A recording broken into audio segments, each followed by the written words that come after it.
Salut l'équipe, j'espère que vous allez bien. On se retrouve aujourd'hui dans une nouvelle vidéo pour faire l'avant-match de la demi-finale entre le FC Barcelone et le FC Séville. Donc accrochez-vous bien, les partis pour une nouvelle vidéo.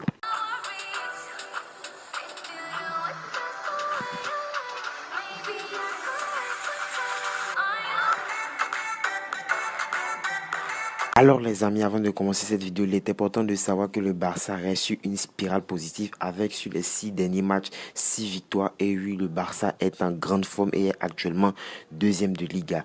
Quoique cette victoire en Liga contre Real Betis a été un peu poussif. On a gagné 3-2 certes, mais le match aurait pu se dérouler aussi autrement avec des buts de Lionel Messi et enfin un but de Trincao. Mais bien sûr, vous savez qu'en coup du roi, le Barça devra afficher un autre visage et devra danser sur un nouveau pied, car ce n'est pas n'importe quelle équipe qu'on affronte, c'est le FC Séville. Le FC Séville, depuis ce début de saison, nous a habitués à faire de grosses performances avec notamment des joueurs clés qui sont capables de nous trucider durant ce match. Je parle bien évidemment de notre défense, puisque actuellement le FC Séville a une attaque de feu et est en très grande forme en cette seconde partie des saisons. C'est l'une des équipes qui fait le plus peur en Liga actuellement, qui sont non loin de la 3e place. Et oui, cette équipe de Séville serait capable de nous battre si le Barça ne se remet pas en cause, surtout au niveau de la défense, d'où on a perdu encore un joueur. Il s'agit de Araujo.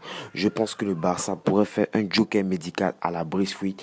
Reste à savoir si ça se fera. Mais bien évidemment, pour ce match, le Barça est handicapé car Araujo s'est blessé lors du match contre le Real Betis. Mais aussi comme point fort, on pourra s'appuyer sur des joueurs essentiels du côté du FC Barcelone, puisque on a vu que Messi revenait en grande forme et avec un taux de confiance très élevé. Notamment Antoine Griezmann qui, sur le dernier match joué contre Grenade, nous a sorti une prestation majuscule avec un doublé, et sans oublier Dembélé qui est capable de percuter.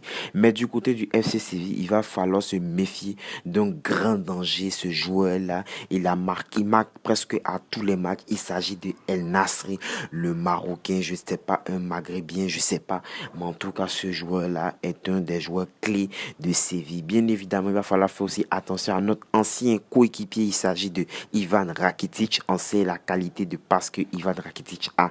Cette qualité à trouver dans les petits espaces, les passes D. Et oui, il va falloir faire attention à ces deux joueurs-là qui peuvent être complètement complémentaires. Et oui, avec ce joueur El Nasri, on n'est pas en sécurité. Mais bien évidemment, tout à l'opposé du FC Barcelone, le FC Séville a une défense de fer et une attaque de feu, tandis avec un milieu très dense. Et oui, si on ne fait pas attention à cette équipe-là, il pourrait nous bouffer en attaque, nous contrer en défense et nous densifier au milieu. Et oui, si ça continue comme ça, le Barça n'aura pas la possession. Et oui, il va falloir mettre des joueurs de la grinta au milieu du terrain, une attaque très forte en feu. Je veux un Antoine Griezmann du top et un Ousmane Dembélé très percutant, tandis qu'en défense, il va falloir faire un gros effort puisque la majorité de nos bons défenseurs ne sont pas présents. Mais au-delà du jeu tactique, en ayant des joueurs percutants et des joueurs qui ont la grinta, il va nous falloir aussi des joueurs de bonne technique, une technique très fine. Et oui, car la technique va compter beaucoup durant ce match, notamment, et je dis bien notamment en défense comme au milieu de terrain. Pour l'attaque, je ne m'en fais pas. Il va falloir des joueurs très techniques, à l'aise dans les petits espaces, qui seront capables de nous créer cette différence. Sinon, je vais vous donner maintenant mon 11 idéal pour ce match, mais vraiment un 11 qui irait parfaitement avec cette équipe de FC Séville. Alors pour ma composition, probablement sachant bien évidemment que Sergio Roberto est parti à l'infirmerie et Serginho Dest, tandis que beaucoup de nos défenseurs également sont à l'infirmerie, je voudrais que le Barça évolue en 4-3-3 avec comme gardien Ter Stegen.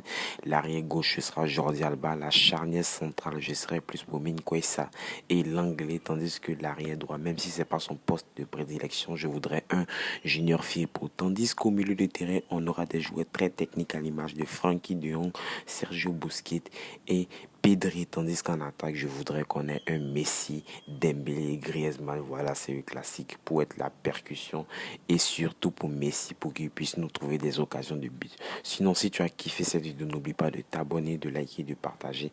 Donc, on se dit à la prochaine vidéo, prochain avant-match, prochain débrief. Tchuss.